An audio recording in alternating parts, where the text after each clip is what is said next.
Halo, apa kabar semua? Senang sekali saya Rini Ayuningsih dapat menjumpai Anda kembali dalam program kesayangan kita, Dokterku, disiarkan langsung dari studio El Sinta TV dan 95,7 FM Fit Radio Semarang.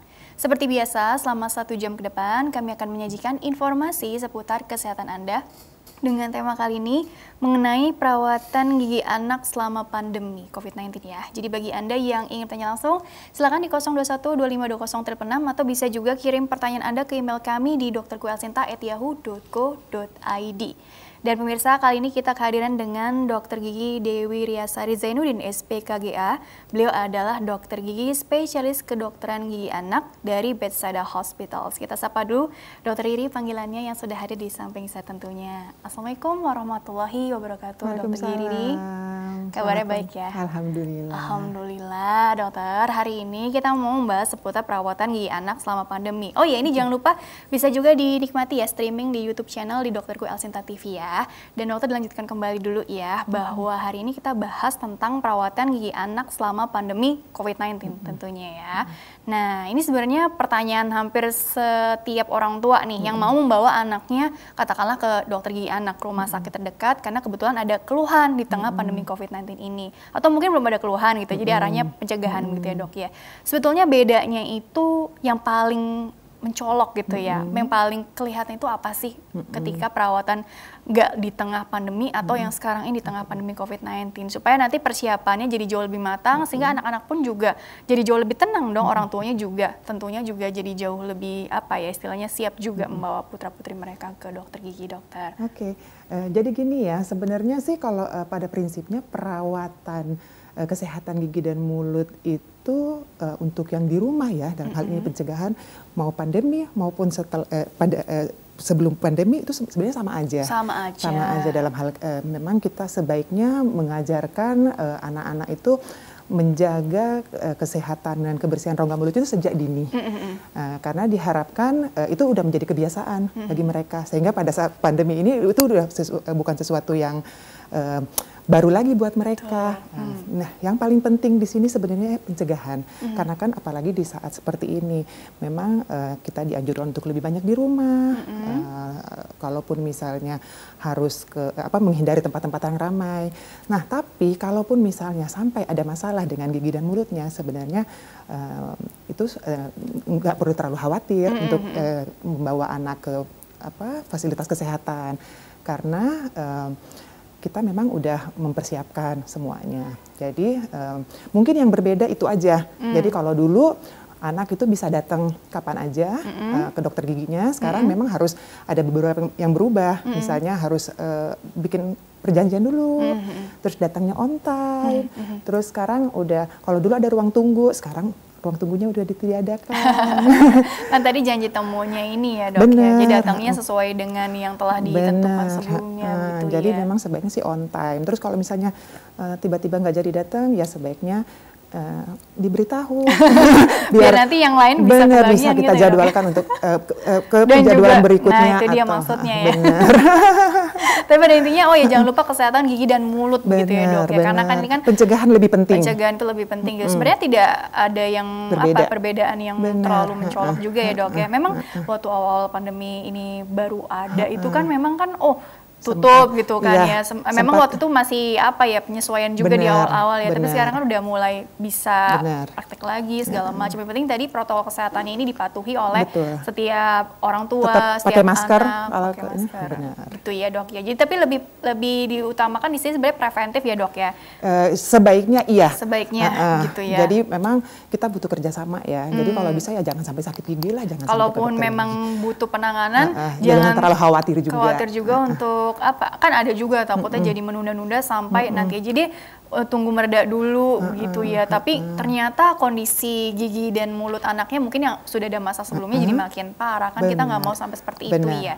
Tapi memangnya kalau berdasarkan pengalaman dokter sehari-hari di tempat praktek gitu ya dok ya, apakah memang kasusnya nih mungkin ya kalau anak-anak apa sih karies ya atau gigi berlubang itu jadi makin banyak kasusnya karena mungkin pengaruh ada perubahan juga ya, yang tadinya mungkin sekolahnya mungkin kan datang gitu kan ke gedung sekolahnya, sekarang online gitu ya dok ya. Jadi kebiasaan-kebiasaan yang ternyata jadi faktor resiko juga dok untuk timbul masalah-masalah baru di tengah pandemi COVID ini, terutama di kondisi gigi dan mulutnya tadi dok.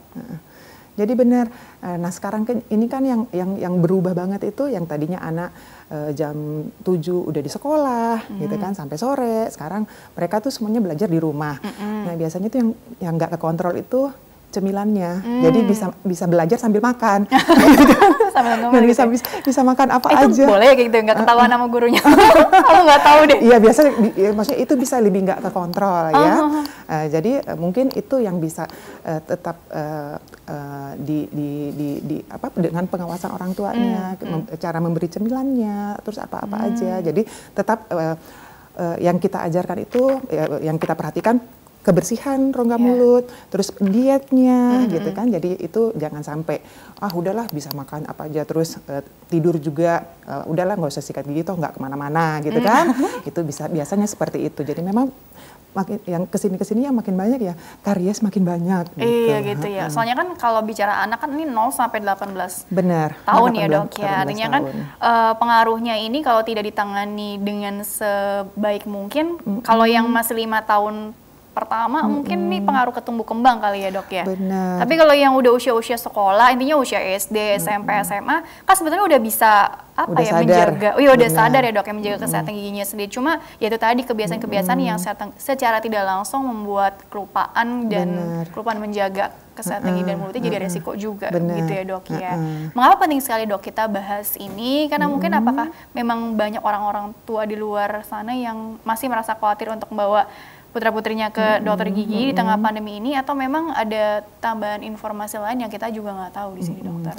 Jadi gini, mungkin memang yang paling banyak yang terjadi itu orang tua kadang-kadang merasa bahwa toh gigi anak saya juga nanti akan terganti. Jadi yang perlu dirawat itu gitu nanti aja gigi tetapnya. Nanti gitu aja gigi tetapnya. Padahal yang gigi sulung itu nggak kalah penting dengan gigi tetap, karena fungsi gigi sulung sama gigi tetap itu secara umum sama, ya, estetik, terus dia fonetik, terus dia juga yang paling penting dia mempersiapkan tempat untuk tumbuhnya gigi tetap kelak. Fondasi jadi dia sebagai awalnya. guidance nanti. Jadi terus apalagi sekarang COVID, gitu kan dibutuhkan imunitas, gitu kan. Coba kebayang kalau gigi anak kita sakit, dia nggak bisa makan, nutrisinya terganggu, daya tahan tubuhnya terganggu, itu gampang deh sakit. Tidak terpikirkan. Jadi gampang nggak rentan akan penyakit. Nah itulah pentingnya kita menjaga kesehatan gigi dan mulut. Apakah memang kasusnya ini lebih banyak di usia katakanlah 7 tahun ke bawah ya dok ya? Kalau yang untuk karies atau apa, sehingga kan tadi kan banyak yang berpikir ya udah nanti aja ini kan masih gigi apa sih istilahnya? Gigi susu. Gigi susu ya, gigi susu. Nanti kan juga ada gigi dewasanya, gigi permanennya. Jadi ditunda aja. Padahal justru tadi kan kita harus bangun persiapannya ini. Kebiasaan gitu, juga kalau kita udah bangun dari sedini mungkin. Diharapkan nanti pada saat dia pun berganti gigi, dia kebiasaan memelihara kesehatan gigi dan mulut itu udah menjadi hal yang biasa buat dia, gitu kan? Gitu. Mulai dibiasakan dari kecil sekali begitu ya dok? Sejak bayi malah. Sejak bayi gitu ya. Bahkan waktu belum ada tumbuh gigi. Tumbuh gigi pun juga orang tua yang sudah harus lebih aware gitu ya dok ya, yang pakai di gusinya. Pakai kain kasa atau cotton buds, kita bersihin setiap anak kita habis nyusu gitu. Jadi selain kita membersihkan rongga mulutnya dari sisa susu, kita juga udah memberi stimulasi. Jadi anak itu udah terbiasa dengan kebersihan. Jadi udah nggak kaget lagi, udah nggak merasa aneh lagi gitu ya. Berarti kalau untuk, biasanya kan gini, kapan sih memang harusnya diperkenalkan mulai menggosok gigi pertama kali, atau membawa perkenalan ke dokter gigi anaknya gitu, apalagi di tengah pandemi ini, urgent banget nggak sih gitu ya? Apa mungkin bisa ditunda dulu deh kalau untuk sekedar pengenalan, tapi kan kita juga nggak tahu nih pandemi COVID sampai kapan sih, maunya sih cepat gitu ya berakhirnya, tapi kan kita masih lihat perkembangannya juga gitu ya dok. Jadi sikap yang perlu diambil di tengah situasi yang tidak pasti begini, bagaimana ya dok ya? Ya itu tadi yang paling penting. Ya memang ya kita harapkan sih kalau bisa sebisa mungkin ditunda. Kalau misalnya memang nggak ada keluhan ya. Kalau nggak ada keluhan. Makanya pencegahan itu amat sangat penting. Berarti gitu. Kebiasaan di rumahnya tadi ya? Kebiasaan di rumah. Jadi memang kita harus ada kerjasama dokter gigi dengan orang tuanya. Jadi, caregiver ya? Benar. Jadi benar-benar pencegahan bagaimana sampai tidak terjadi karies, mudah-mudahan tidak terjadi karies, atau karies itu tidak bertambah parah. Tapi sekiranya pun memang harus membutuhkan perawatan, ya memang terpaksa harus ke dokter gigi, karena kan ada perawatan yang memang harus dilakukan oleh tenaga profesional. Alatnya juga di rumah sakit adanya, ya kan? Kalau hal-hal yang bisa dilakukan di rumah itu kan, yaitu sikat gigi 2 kali sehari dengan cara yang benar, cara yang tepat, dan jangan buru-buru gitu, dengan pasta gigi yang mengandung fluor. Yang mengandung fluor ya? Iya. Karena ada yang bilang, sebaiknya enggak nih untuk anak-anak. Enggak, harus mengandung fluor. Jadi cuma jumlahnya aja. Kalau misalnya anak di bawah 3 tahun, ya kita ngasihnya sedikit aja. Tapi yang penting harus kena fluor. Gitu. Kemudian ya itu tadi diet. Ya. Jadi pemilihan makanan, kurangin makan yang manis-manis. Jangan anak dikasih coklat, roti, biskuit yang gampang lengket, gampang karies ya, Dok, gitu ya? kan. Terus ya pokoknya kita pola hidup sehat. Kebiasaan berkumur-kumur gitu barangkali dengan setiap air. habis makan manis, kan kita sikat gigi 2 kali sehari ya, pagi setelah sarapan dan sebelum tidur. Sebelum tidur tuh wajib ya. Dan banyak minum air putih. Gitu ya, jadi istilahnya untuk self cleansing juga ya. Terus juga tadi yang diet berarti termasuk ke sayurnya, buahnya gitu ya. Jangan yang terlampau lengket-lengket. Benar, terus jangan yang gitu kariogenik istilahnya. Oke. Iya. Terus juga intinya begini dokter, kalau orang dewasa kan faktor resiko udah lebih banyak ya dok. Misalnya konsumsi kafein lah atau merokok lah. Tapi kalau anak-anak tuh lebih ke yang tadi ya dok, ya ke habit-habit yang pola makan. Nah kalau yang untuk baby gitu dok, kan intinya kan orang tua nih yang masih mengendalikan ya. Mungkin kan hanya ASI, tapi ternyata ada juga loh yang karies. Nah ini apakah memang tadi yang karena kelupaan membersihkan gusinya atau apanya gitu? Iya benar, apalagi gigi yang baru numbuh ya. Biasanya itu karena orang tuanya beranggapan bahwa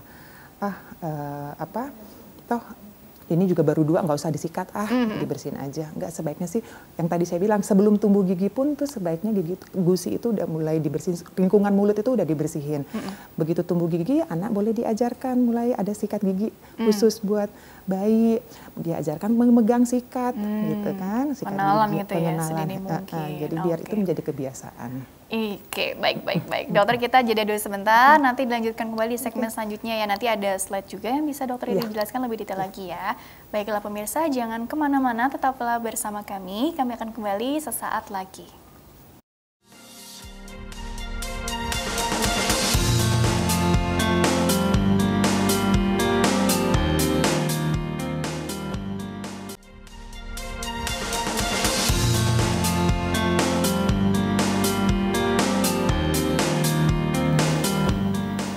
Ya pemirsa, terima kasih Anda masih bersama kami di program Dokterku, masih membahas mengenai perawatan gigi anak selama pandemi COVID-19.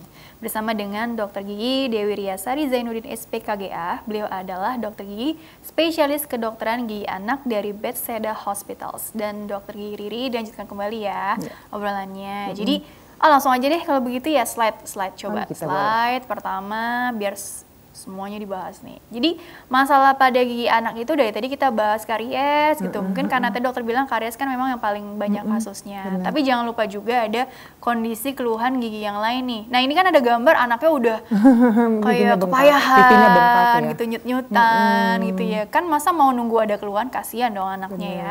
Tapi sebenarnya masalah pada gigi anak tuh selain karies gigi tuh jangan lupakan juga ada kondisi-kondisi yang lain juga dok. Ya ini maksudnya apa aja dokter? Jadi gini, masalah gigi anak itu memang karies sih yang paling saat ini menjadi masalah utama ya dalam kesehatan gigi dan mulut.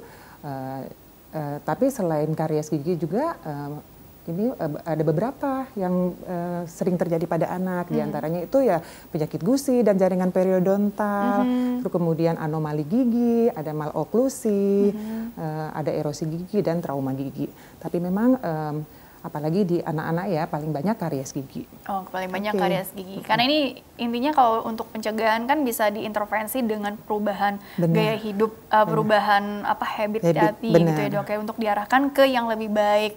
Kalau yang untuk masalah karena ada anatomi atau trauma atau genetik atau keturunan, itu ya mau gak mau itu beda pembahasan lagi ya dok ya.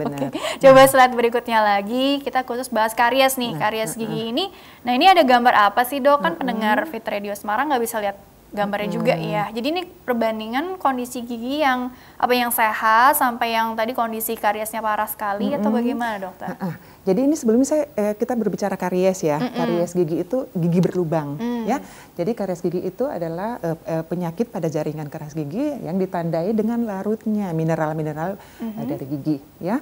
Nah ini kalau kita berbicara tentang anak di bawah 6 tahun, kita sebutnya early childhood caries. Early childhood caries. Nah ini gambar ini yang saya tampilkan kebetulan gigi anak ya, gigi susu. Nah yang gambar pertama itu masih kelihatan titik-titik putih. Mana tuh dok? Itu di sekitar leher giginya, itu kelihatan titik putih. Harus dideketin di zoom untuk matanya kayak aku nih yang udah agak-agak minus ini. Biasanya di tahap ini itu titik putih itu kita sebutnya white spot. White spot. Jadi ya. ini udah tahap mineral gigi dari email itu udah larut, udah mulai larut. Jadi sebenarnya itu udah rapuh. Cuma kadang-kadang orang tua nggak menyadari, dianggapnya belum bolong gitu kan. Tapi itu rapuh ya, udah mulai rapuh. Benar. Nah di tahap ini sebenarnya kita bisa mencegah untuk kerusakan lebih lanjut, yaitu dengan cara menjaga oral hygiene, sikat gigi yang benar. Gitu. Tapi white spot ini nampak jelas gitu terlihat atau kan ada yang bilang nih cuma dokter gigi aja yang cermat paham kelihatan gitu ya? Tuh dia warnanya lebih putih dari gigi yang sehat. Jadi titik bercak gitu? Bercak putih, bisa berupa bercak, bisa berupa itu garis yang mengelilingi leher gigi gitu kan. Nah itu tahap awal dari early childhood caries ya. Kemudian dia bisa jika tetap nggak dirawat, dietnya tetap makan apa aja, makan yang manis-manis, minum susu sepanjang malam, ke botol, itu bisa sambil tertidur gitu ya dok ya. Bisa merusak jaringan di bawah email lah tuh. Dia yang gambar kedua. Oh jadi ada email terus nanti ada di bawahnya ada dentin, ada ruang saraf. Gitu. Dentin, ruang saraf. Benar. Nah di tahap kedua ini biasanya kerusakannya udah ada kavitas, udah ada lubang dan biasanya dia udah mengenai bagian depan gigi dan bagian belakang gigi dan mengenai beberapa gigi. Ya. Kalau yang karies atau yang berlubang giginya cuma satu nih gitu, tapi itu akan mengganggu yang gigi samping kanan, kirinya, atau atasnya atau bawahnya juga? Itu bisa kalau oral hygiene-nya nggak kejaga. Nah, tapi sekali lagi yang tahap kedua pun ini juga kita bisa cegah sampai di situ aja. Tapi ini mungkin udah dengan bantuan profesional, jadi kita harus ditambah dengan oral hygiene yang tetap selalu kembali ke pemeliharaan oral hygiene. Ditambal ya supaya bakterinya itu nggak meluas. Nggak meluas gitu ya. Tapi ini kalau kondisi giginya terlalu rapat atau berjejal itu pengaruh juga nggak sih dok? Iya, sangat berpengaruh. Baik, coba slide berikutnya dulu lagi ya.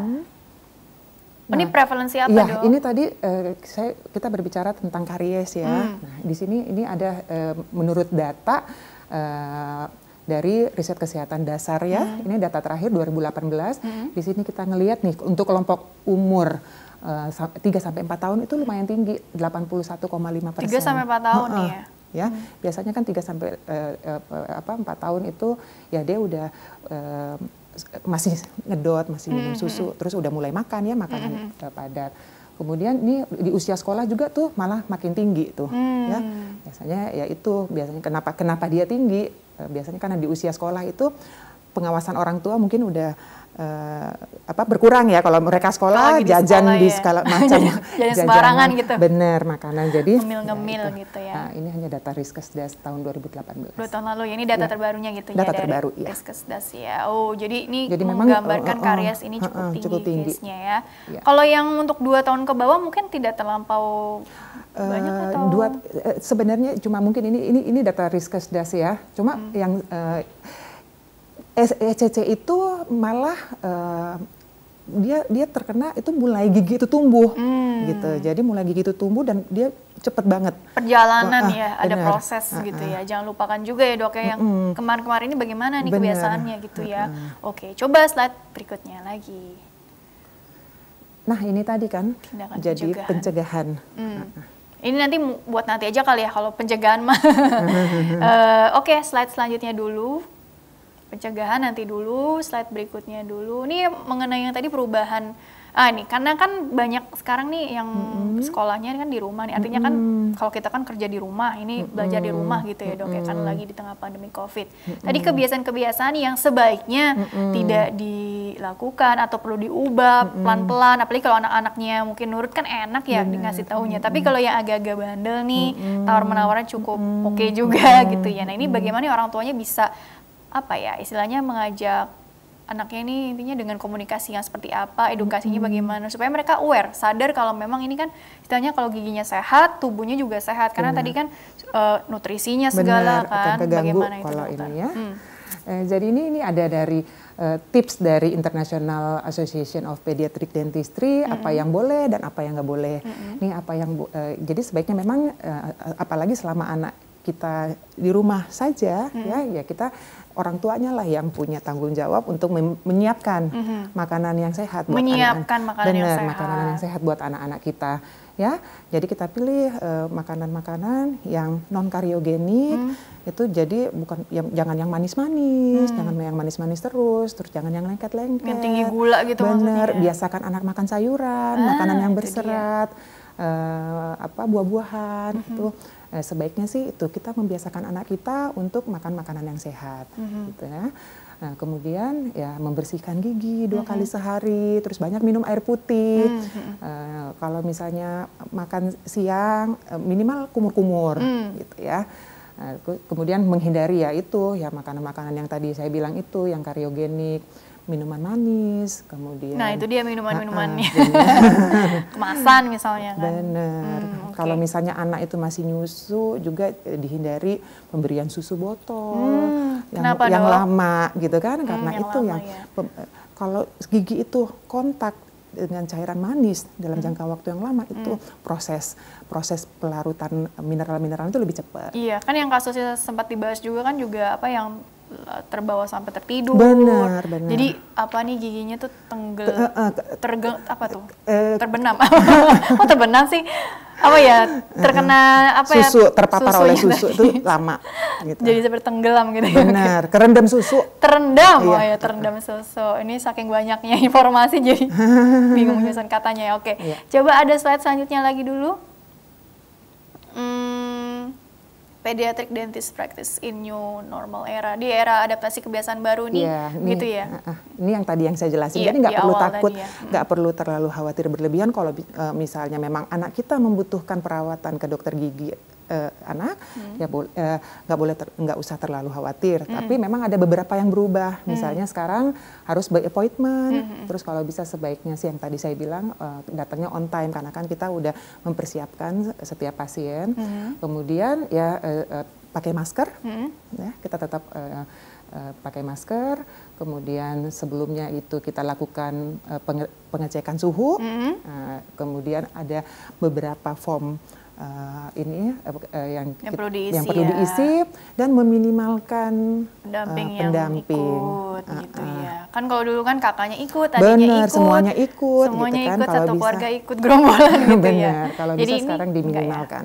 Oke, begitu ya. Tapi ada ini nggak dok? Oh sebaiknya kalau yang 2 tahun ke bawah nih kalau mau ke dokter gigi tidak terlampau istilahnya diburu-buru dulu gitu. Tapi dilihat dulu dari kondisi giginya atau dilihat dari kondisi anaknya juga tadi seberapa beresiko nggak sih gitu? Iya, pokoknya kalau memang kalau memang misalnya dia sakit gigi, dia udah nggak bisa tahan atau ada bengkak, ya memang sebaiknya sih harus dibawa ke dokter gigi. Jadi lihat kasusnya juga gitu ya. Karena tadi kan mengingat dampaknya juga kan tadi pengaruh ke tumbuh kembang dari misalkan nafsu makan anak udah nggak mau makan, udah rewel, ya udah. Ya intinya kan macam-macam gitu ya dok ya efeknya. Tapi kalau masih bisa kita memang cegah untuk terjadinya kerusakan yang lebih lanjut itu jauh lebih bagus. Yang misalnya masih white spot tadi. Benar, gitu ya, itu masih bisa di rumah dengan cara peningkatan oral hygiene. Atau mungkin ada obat khusus gitu dok yang dioleskan atau apa enggak ya dok? Itu kan harus dikerjakan oleh profesional. Jadi kita ada yang tadi ada slide-nya itu kita bisa lakukan. Jadi fissure sealant, kita bisa melakukan floor topical. Kita ulasin floor. Oke, begitu ya. Tapi itu memang harus ke dokter gigi ya. Enggak yang kan ibu-ibu zaman sekarang baca rekomendasi apa di internet gitu, takutnya nanti diikuti inisiatif sendiri, itu sebaiknya enggak ya dok? Tapi pas tadi kan semua sudah mengandung fluor. Yang penting mungkin ada bisa konsultasi online juga kan dok? Bisa. Nah itu dia. Kalau ada keraguan atau yang perlu ditanyakan lebih detail lagi kan bisa konsultasi online juga ya. Bisa dimanfaatkan juga telemedicine-nya dok ya. Benar. Oke dokter, kita masuk ke pertanyaan dari email dulu ya. Baru nanti dilanjutkan kembali seputar materinya. Jadi bagi pemirsa yang ingin bertanya via email, bisa sekali kirim pertanyaannya ke email kami di drkualsinta@yahoo.co.id. Format lengkapnya 2 ini, nama, usia anak Anda, serta asal kota Anda ya. Baik, ini pertanyaan pertama dari Bapak Feriandri. Halo, ini dari Depok Timur. Bapak Feriandri bertanya seperti ini ya dokter ya. Anak saya Amar namanya, usia 7 tahun. Gigi depan atasnya 2 buah dan gigi bawahnya 2 buah sudah tanggal hampir setahun. Itu gigi susunya itu ya dok ya? Gigi susu. Namun saat ini belum tumbuh-tumbuh juga. Bagaimana agar dapat dirangsang bahasanya nih ya, sehingga giginya bisa segera tumbuh? Terima kasih. Nah mungkin tiap anak berbeda-beda ya dok ya. Tapi dari gigi susu yang tanggal kemudian berharap langsung cepat, apalagi usia udah 7 tahun gitu ya dok. Ini bagaimana sih mungkin bedanya gigi susu dengan gigi yang tadi sudah gigi dewasanya, terus juga umumnya nih mulai tumbuh tuh usia berapa, sehingga ada istilah terlambat tumbuh nggak gitu kan, itu yang ditakutkan biasanya kan. Oke, terima Bapak Ferry ya? Feriandri dari Depok Timur. Oke, begini, kalau saya dengar tadi kan umur 7 tahun ya, gigi seri bawah dan seri atas itu udah setahun ya, udah dicabut. Nah, sebenarnya yang seri bawah itu sebenarnya harusnya udah tumbuh lah ya, karena kan normalnya itu di usia 6 tahun gigi bawah. Tapi ya itu tadi, setiap anak berbeda-beda. Itu kan banyak faktor yang mengakibatkan berbeda-beda. Jadi bisa karena mungkin kalau setahun kan berarti harusnya sih udah 6 tahun ya baru ini. Tapi ada beberapa faktor, misalnya genetik. Terus bisa juga memang biasanya sih anak perempuan biasanya lebih cepat. Ini Amar anak laki ya. Jadi bisa perbedaannya itu bisa 4 sampai 6 bulan berbeda dari anak perempuan, lebih cepat biasanya. Jadi mungkin bisa itu. Kemudian bisa juga karena kekurangan mineral termasuk vitamin D. Vitamin D. Kalau gigi yang atas itu memang 7 tahun 8 tahun, jadi masih aman lah ya kalau yang ini. Tapi kalau misalnya Bapak Ferry pengen tahu kondisi ini kenapa gigi anak ini belum tumbuh, atau bisa juga karena pencabutan lebih cepat, tapi ini kan bukan pencabutan lebih cepat karena umur 6 tahun dicabut.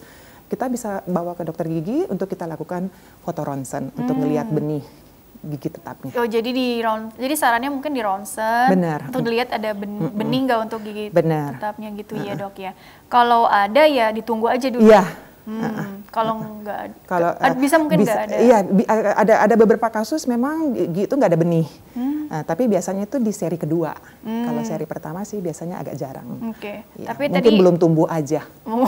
Jadi sabar aja gitu. Kalau bagaimana gak dapat dirangsang? Oke lah tadi ke dokter kan ya foto ronsen panoramik lah ya berarti istilahnya ya. Tapi kalau untuk tadi nutrisinya, dikasih vitamin D atau suplemen ya, atau makan yang bergizi aja. Terus kan dia tetap ngunyah kan, berarti itu udah salah satu cara merangsang untuk pertumbuhan gigi. Mengunyah gitu ya. Karena kan ada juga yang anak-anak nggak suka yang terlampau teksturnya keras atau apa, sehingga sukanya yang lembut-lembut, dimut atau apa gitu ya dok. Ini sebaiknya memang justru ngunyah tadi ya. Ini salah satu cara yang baik juga untuk merangsang pertumbuhan rahang.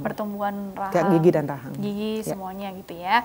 Oke, kurang lebih seperti itu. Tapi kalau untuk ronsen panoramik tadi bisa sekali ya dok ya, bisa. Di tengah pandemi COVID ini ya. Kalau misalnya memang pengen tahu kenapa gitu. belum tumbuh juga. Pertanyaan selanjutnya ini dari Ibu Lulu dari Tangerang.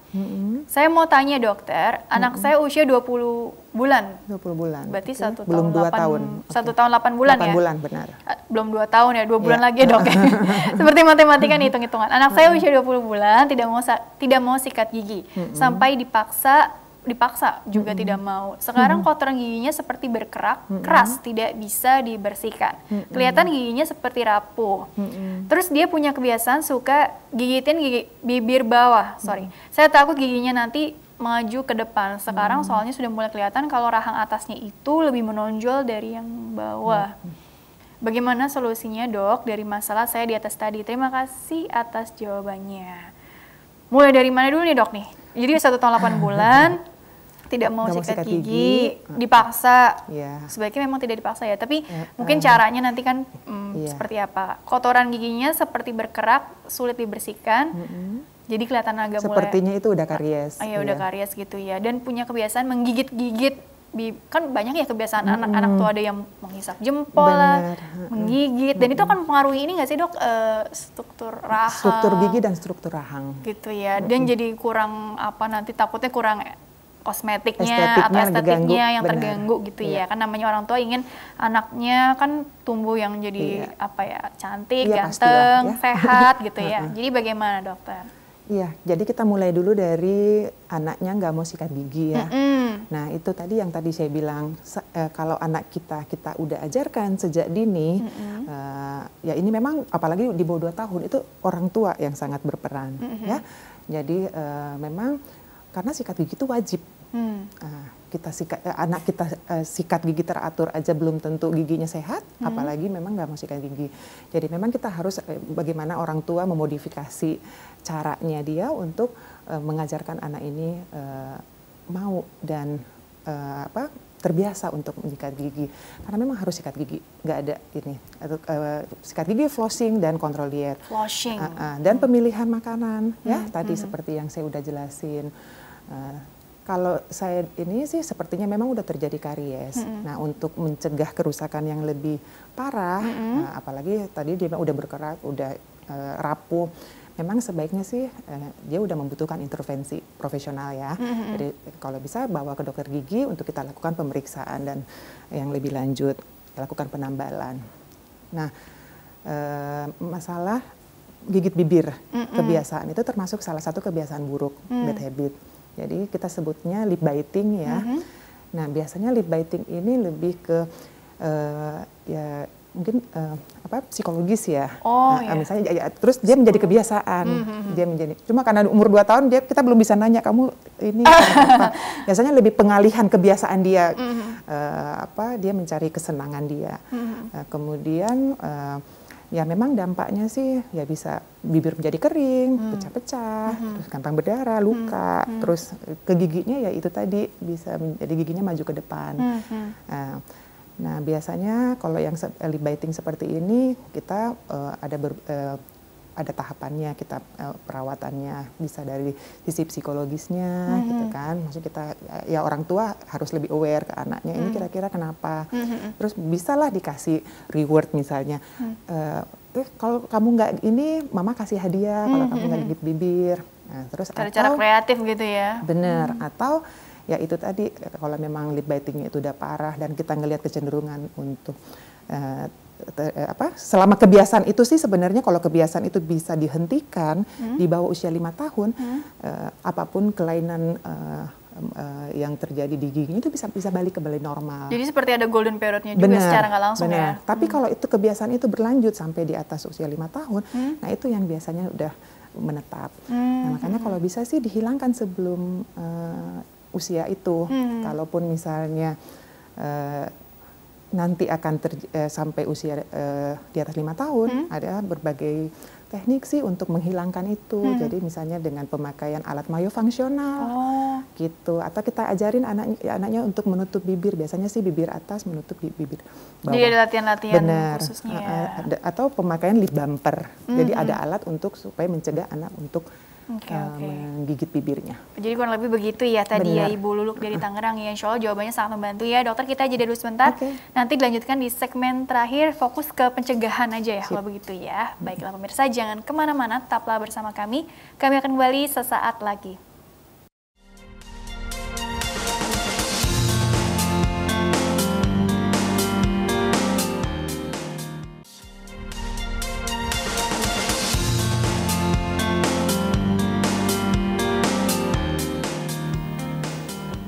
Ya pemirsa, terima kasih Anda masih bersama kami di program Dokterku. Masih bersama dengan Dr. Gigi Dewi Riyasari Zainuddin SPKGA. Beliau adalah dokter gigi spesialis kedokteran gigi anak dari Bethesda Hospitals, masih membahas mengenai perawatan gigi anak selama pandemi. Dokter Riri, dilanjutkan kembali ya. Jadi segmen terakhir, sebelum ke kesimpulan, aku mau ditampilkan kembali nih yang tadi yang setelah tentang pencegahan ya. Karena kan berfokus di segmen terakhir ini kita bahas ke preventifnya. Baik, slide pertama tentang pencegahan. Tindakan pencegahan ini yang bisa dilakukan oleh orang tua atau mungkin anaknya lah sendiri di rumah gitu ya. Sebelum mungkin membutuhkan pertolongan profesional yang mau nggak mau memang harus bikin janji ya, bikin appointment gitu ya. Nah kalau yang ini mungkin bagaimana dok tindakan pencegahan di rumahnya gitu, selama belajar di rumah juga gitu ya. Benar. Ini apalagi sekarang kan pandemi COVID gini kan, jadi makanya memang kita menghindari ya untuk keluar rumah kalau nggak penting banget ya.